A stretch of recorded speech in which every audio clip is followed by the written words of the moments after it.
नमस्कार, मैं कुमार सुनील आपका अपने YouTube channel English with Kumar Sunil में आप सभी का स्वागत करता हूं।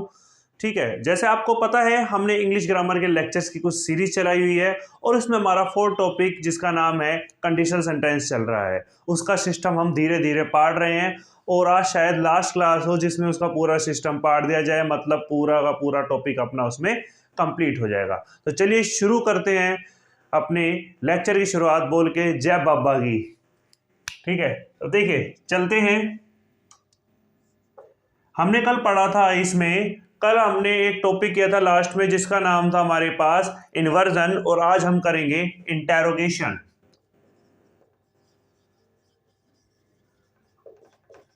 देखिए बात करते हैं हम इंटेरोगेशन की। ठीक है, इंटेरोगेशन का जनरली हिंदी मतलब होता है पूछताछ, यानी कि क्वेश्चन करना, किसी से प्रश्न करना तो वो आपके जवाब देगा। जैसे किसी अपराधी को जब कन्विक्ट को पकड़ा जाता है तो उसे इंटेरोगेट किया जाता है, उससे पूछताछ की जाती है, तो उसे हम क्या बोलते हैं, इंटेरोगेशन। तो जनरली इंटेरोगेशन में हम किसके साथ छेड़छाड़ करेंगे, पीसी के साथ। ठीक है, अब वो छेड़छाड़ क्या होगी, पीसी में जनरली होता है subject, helping verb, main verb और ऑब्जेक्ट। तो क्या होगा, ये हेल्पिंग वर्ब उठ के आगे आ जाएगी, बस हेल्पिंग वर्ब आगे, सब्जेक्ट, मेन वर्ब और ऑब्जेक्ट, और साथ में एक क्वेश्चन मार्क। ठीक है, जैसे मैं लिख देता हूं, if she had hired a taxi she would have reached station on time. ठीक है, देखिए if she had hired a taxi she would have reach station on time. तो देखना, स्टेशन टैक्सी हायर करना एससी, और ये लास्ट वाला sentence हमारे पास आ गया पीसी। अब देखिए अगर हमको इसका इन्वर्जन बनाना है तो क्या होगा, ये अपनी हेल्पिंग वर्ब है तो वुड उठ के आगे आ जाएगा, तो क्या बनेगा, if she had hired a taxi would she have reached station on time। ठीक है, तो क्या बनेगा, if she had hired a taxi would she have reached station on time, और साथ में ये साइन ऑफ क्वेश्चन, ठीक है, जिसे हम क्या बोलते हैं, साइन ऑफ इंटेरोगेशन हमारे पास यहां पर लग जाएगा। ठीक है, अब देखिए एग्जाम में कैसे एरर आती है। एग्जाम में आपसे ऐसे पूछ सकता है, इफ ही हैड, या आप लिख लो if he had pass the exam would he get a job, और ये सी पार्ट और डी का मतलब नो एरर। ठीक है, और इसे मैं कह दूं ए पार्ट। ठीक है, और इसे मैंने कह दिया बी पार्ट। ठीक है, देखिए if he had pass the exam, अगर वो एग्जाम को पास कर लेता, would he get a job, क्या उसे जॉब मिल जाती। तो आपने यहां देखा कंडीशन क्या है, एग्जाम को पास करना, ये है सी, और ये हमारे पास क्या है, पीसी। ठीक है, अब देखना एससी में अपने पास सब्जेक्ट है, हेड वर्ब की थर्ड फॉर्म ऑब्जेक्ट है, लेकिन पीसी को अगर आपने देखा तो यहाँ पर हेल्पिंग वर्ब पहले आ रही है, मतलब यहाँ पर क्या किया हुआ है, इंटेरोगेशन किया गया है। लेकिन इंटेरोगेशन तो कर दिया, ठीक बात है, लेकिन प्रॉपर स्ट्रक्चर नहीं लेके आए। तो वुड है, उसके बाद आएगा सब्जेक्ट, उसके बाद आएगा helping verb have, get, got, got. तो क्या होगा, if he had passed the exam would he have got a job। ठीक है, तो ये हमारे पास क्या हो गया, अपने पास इन्वर्जन। देखिए इन्वर्जन में कोई बड़ी बात नहीं है, सॉरी इंटेरोगेशन में कोई बड़ी बात नहीं है। जैसा इन्वर्जन किया है वैसे इंटेरोगेशन है। इन्वर्जन में किसके साथ छेड़छाड़ होती थी, एससी के साथ क्या होती थी, हेल्पिंग वर्ब किसके ऊपर आके बैठ जाती थी हमारे पास, कंडीशनल वर्ड के ऊपर। लेकिन पीसी में कोई कंडीशनल वर्ड नहीं है तो इसलिए हेल्पिंग वर्ब सब्जेक्ट के आगे आ जाएगी और सबसे लास्ट में ऑब्जेक्ट के बाद हमारे पास क्या लग जाएगा, साइन ऑफ इंटेरोगेशन। जैसे यहाँ पर मैंने लिखा if she had hired a taxi she would have reached station on time. तो देखना यहाँ पर हमें है तो ये अब भी सही, लेकिन अगर मैं इसका इंटेरोगेशन करूँ तो क्या होगा, ये हेल्पिंग वर्ब उठ के शी के आगे आ जाएगी तो would she have reached station on time, और इसके बाद हमारे पास क्या लग जाएगा, एक साइन ऑफ इंटेरोगेशन। ऐसे ही मैंने यहाँ पर लिखा if he had pass the exam would he get a job. तो देखना क्या होगा, if he had pass the exam, तो यहाँ पर क्या होगा, वुड तो था लेकिन उसके बाद इसकी सही फॉर्मेशन नहीं थी, तो वुड उसके बाद सब्जेक्ट, उसके बाद हैव और वर्ब की थर्ड फॉर्म, और लास्ट में हमारे पास क्या, सॉरी लाइट में कुछ टेक्निकल इश्यू आ गया था, इसके कारण थोड़ा सा वीडियो में कुछ खराबी हो गई थी। चलिए आगे चलते हैं। नेक्स्ट हमारे पास केस आता है कुछ अदर केस। अदर केस देखिए हमने जैसे कि 3 केसेस पढ़ चुके हैं, प्रोबेबल, इम्पॉसिबल एंड इमेजिनरी। अब तीसरा केस का आप देखते हैं, कुछ अदर केसेस भी हमारे पास बनते हैं। वो क्या होते हैं, अगर आपके पास एज इफ, एज दो,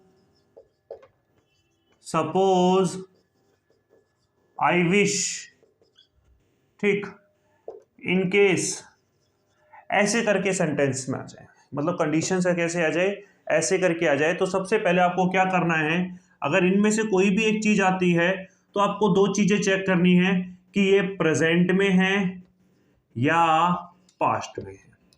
कि 2 ही चीज हो सकती है अपने पास, या तो प्रेजेंट में या फिर पास्ट में, फ्यूचर का ऐसा कोई खेल नहीं होगा। अगर प्रेजेंट में है तो इसका जो नेक्स्ट सेंटेंस होगा इससे, वो कैसे होगा, वो होगा सब्जेक्ट, V2 एंड ऑब्जेक्ट, ठीक है। और अगर पास्ट में है तो नेक्स्ट सेंटेंस कैसा होना चाहिए, subject, had plus V3 and object, ठीक है। कि जैसे आगे चलते हैं, मैं लिखता हूं he behaves as if he teaches me. He behaves as if he teaches me. तो देखिए ये अपने पास सब्जेक्ट, वर्ब की फर्स्ट फॉर्म, ऑब्जेक्ट, तो मतलब ये कैसा है, प्रेजेंट में एज इफ है, एज इफ है, तो अगले सेंटेंस की फॉर्मेशन कैसी होनी चाहिए, सब्जेक्ट, वर्ब की सेकंड फॉर्म एंड ऑब्जेक्ट। तो क्या करोगे, he behaves as if he teach का क्या आ जाएगा, टॉट मी, ठीक है। नेक्स्ट में लिख दूं she behaves as if she has BMW car. She behaves, वो ऐसे बिहेव करती है एज इफ, जैसे कि शी हैज BMW कार, उसके पास BMW कार हो। देखिए कार तो आती है, हर एक चैप्टर में आपको कार देखने को तो मिलेगी, क्योंकि यही हमारे सिस्टम को हिलाती है, ठीक है। तो देखिए ये फिर से प्रेजेंट में, ये फिर से एज इफ, तो क्या करोगे, she behaves as if she had BMW car, ठीक है। मैं कह देता हूं they behaved as if they taught me. देखिए बिहेव्ड अब क्या आ गया हमारे पास, पास्ट, ठीक है, एज इफ है, एज इफ है। अब नेक्स्ट सेंटेंस कैसा होना चाहिए, subject, had, V3 and object, तो क्या होगा, they behaved as if they had taught me, ठीक है। अब एक आपको भी होमवर्क के लिए दे रहा हूं कि आपको भी पता लगे कि भाई सिस्टम आपका कैसे पटा है, नहीं पटा है, ठीक। जैसे मैं लिख देता हूं he behaves as if he is my class teacher, ठीक है, और ये अपने पास क्या है, होमवर्क। इससे पता लगे कि अभी तक जो आपने पढ़ा है वो सिस्टम को पढ़ने लायक है या नहीं है। देखिए आज हमने क्या पढ़ा, इसके बाद अदर केस के बारे में पढ़ा, क्योंकि 3 केस हम पढ़ चुके थे। अगर आपके पास कंडीशन में ऐसा कोई भी एक वर्ड आ जाए, ठीक है, सबसे पहले हम क्या करेंगे, उसको चेक करेंगे प्रेजेंट में है या फिर पास्ट में है। प्रेजेंट में है तो नेक्स्ट सेंटेंस की फॉर्मेशन कैसे होनी चाहिए, सब्जेक्ट वर्ब की second form and object. Next sentence कैसा होना चाहिए, अगर पास्ट में है तो subject head V3 and object. ठीक है, तो सबसे पहले मैंने लिखा he behaves as if he teaches me. तो बिहेव मेरे पास क्या था, प्रेजेंट था, तो क्या किया मैंने, he behaves as if, subject verb की second form and object. Next आया he behaves as if she has BMW car, तो क्या किया, प्रेजेंट था तो हेड अपने पास सेकंड फॉर्म होती है। फिर मैंने कहा दे बिहेव्ड, अब मैं यहाँ पास्ट ले आया तो आगे क्या आना चाहिए, head plus V3 plus head V3 and object. ठीक है, अब ये जो सेंटेंस है वो आपके लिए दिया है कि आपके सिस्टम को समझने के लिए कि आपका सिस्टम कितना सही चल रहा है। ठीक है, तो आई होप आपको ये चीज़ें समझ आ गई होगी। चलिए आगे चलते हैं। नेक्स्ट हमारे पास क्या आता है, अगर आपके पास आ जाए हाई टाइम, ठीक है, हाई हील्स नहीं हाई टाइम कह रहा हूं मैं, तो आपको वही दो चीजें चेक करनी है, या तो ये प्रेजेंट में होगा या ये पास्ट में होगा। अगर प्रेजेंट में है तो नेक्स्ट सेंटेंस कैसे होगा, और पास्ट में है तो नेक्स्ट सेंटेंस कैसे होगा, वही सब्जेक्ट V2 एंड ऑब्जेक्ट, और ये subject head plus V3 and object.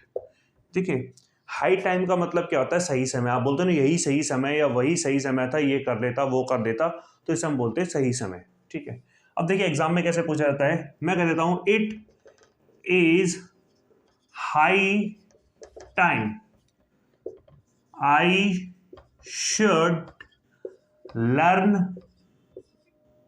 French कह लो, इंग्लिश कह लो, जो भी आप बोल रहे हैं। अच्छा ठीक है, इट इज हाई टाइम, यही सही समय है, आई शुड लर्न फ्रेंच, मुझे फ्रेंच सीख लेनी चाहिए।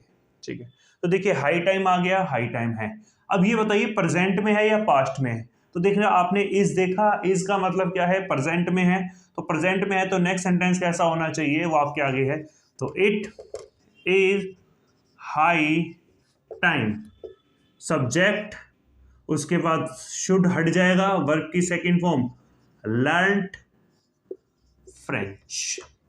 ठीक, अगर मैं इसे लिख देता इट वॉज हाई टाइम, तो आप क्या करते, आई शुड लर्न इंग्लिश। ठीक है, तो क्या होगा भाई, हाई टाइम पास्ट वाज दिखा रहा है पास्ट, तो क्या करोगे, it was high time I had, ये शुड हट जाएगा तो क्या हो जाएगा, लर्नड इंग्लिश। ठीक है, तो क्या हो जाएगा, आई शुड लर्न इंग्लिश। ठीक है, एक आपके लिए वही होमवर्क सिस्टम को जानने के लिए, आपका सिस्टम पता है या नहीं पता है, तो मैं कह देता हूं it was high time we should do this. ठीक है, तो ये आपके लिए होमवर्क है। तो देखिए आज हमने क्या पढ़ा, हाई टाइम के बारे में पढ़ा। हाई टाइम की बात करें तो इसका मतलब होता है यही सही समय है। ठीक है, तो आपको हाई टाइम जहां भी देखे तो आपको सेंटेंस चेक करना है, हाई टाइम से पहले जो चीजें है प्रेजेंट में है या फिर पास्ट में है। अगर प्रेजेंट की बात करें तो आपके पास जो नेक्स्ट सेंटेंस होगा कैसे होगा, सब्जेक्ट वर्ब की सेकंड फॉर्म एंड ऑब्जेक्ट। अगर यही चीज पास्ट में है तो आप क्या करोगे, subject head V3 and object. जैसे पहले सेंटेंस में मैंने लिखा it is high time I should learn French, यही सही समय है, मुझे फ्रेंच सीख लेनी चाहिए। तो क्या होगा, हाई टाइम आ गया, हाई टाइम आ गया, इज हमारे पास क्या आ गया, प्रेजेंट है, तो प्रेजेंट है तो क्या होगा अगला सेंटेंस, सब्जेक्ट वर्ब की सेकंड फॉर्म शुड हट जाएगा, फ्रेंच। ठीक है, नेक्स्ट में हमने लिखा it was high time I should learn English. तो देखिए वॉज आ गया मतलब पास्ट है, हाई टाइम है, तो क्या होगा, subject head V3 and object. फिर अगला जो मैंने आपको होमवर्क दे ही दिया है, वॉज है तो मतलब पास्ट है, पास्ट है तो आपको पता ही है, आपके बोर्ड पे लिखी है ही ये चीज़ें, आपको क्या करना है वो आपको अच्छे से पता है। ठीक है, तो यहाँ पर अपना सब्जेक्ट सॉरी कंडीशनल कौन सा है ये,